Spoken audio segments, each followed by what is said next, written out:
ലൂക്ക 17-ാം അധ്യായം. ഇന്നത്തെ സുവിശേഷം. കർത്താവ് പറയുന്നു, ശിഷ്യന്മാർക്ക് ഉപദേശങ്ങൾ. അവൻ ശിഷ്യരോട് പറഞ്ഞു, ദുഷ്പ്രേരണകൾ ഉണ്ടാകാതിരിക്കുക അസാധ്യം.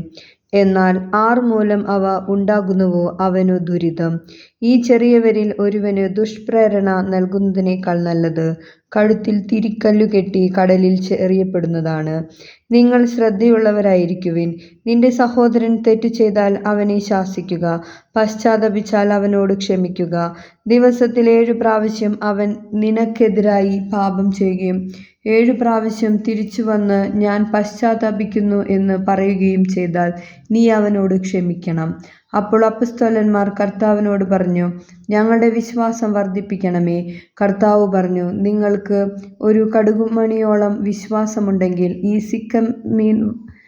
സിക്കമീൻ വൃക്ഷത്തോട് ചുവടോടെ ഇളകി കടലിൽ ചെന്നു വേരുറയ്ക്കുക എന്ന് പറഞ്ഞാൽ അതു നിങ്ങളെ അനുസരിക്കും. നമ്മുടെ കർത്താവിന്റെ സ്തുതി.